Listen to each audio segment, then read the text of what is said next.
But ultimately, under President Trump, the top priority of the United States Department of State will be the United States. The direction he has given for the conduct of our foreign policy is clear. Every dollar we spend, every program we fund, every policy we pursue must be justified by the answer to one of three questions. Does it make America safer? Does it make America stronger? Or does it make America more prosperous? There's a size differential here that's important. Now, what Vladimir Putin has done is unacceptable. There's no doubt about it. But this war has to end. And I think it should be the official policy of the United States that we want to see it end.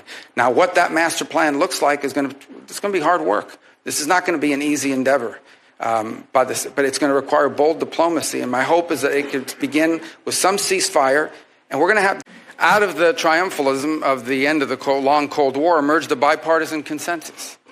And this consensus was that we had reached the end of history, that all of the nations of the world would now become members of the democratic Western-led community, that a foreign policy that served the national interest could now be replaced by one that served the liberal world order, and that all mankind was now destined to abandon national sovereignty and national identity and would instead become one human family and citizens of the world. This wasn't just a fantasy. We now know it was a dangerous delusion. Here in America and in many of the advanced economies across the world, an almost religious commitment to free and unfettered trade at the expense of our national economy shrunk the middle class, left the working class in crisis, collapsed our industrial capacity, and has pushed critical supply chains into the hands of adversaries and of rivals.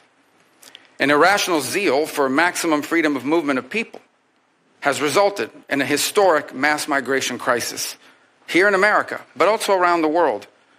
It's one that threatens the stability of societies and of governments.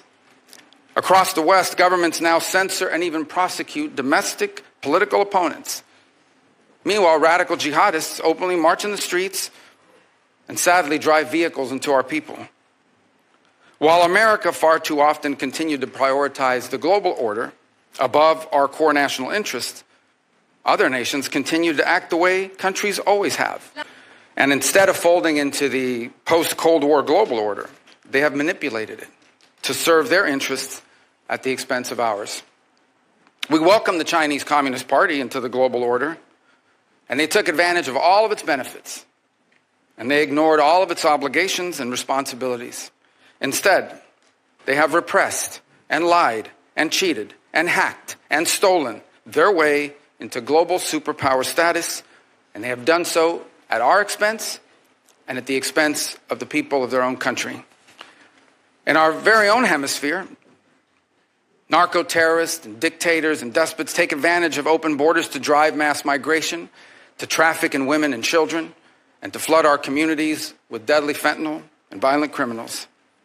In Moscow, in Tehran, in Pyongyang, dictators, rogue states now sow chaos and instability and align with and they fund radical terror groups. And then they hide behind their veto power at the United Nations Security Council or the threats of nuclear war. The post-war global order is not just obsolete, it is now a weapon being used against us. And all this has led to a moment in which we must now confront the single greatest risk of geopolitical instability and of generational global crisis in the lifetime of anyone alive and in this room today. 8 decades later, we are once again called to create a free world out of the chaos. And this will not be easy. And it will be impossible without a strong and a confident America that engages in the world, putting our core national interests once again above all else.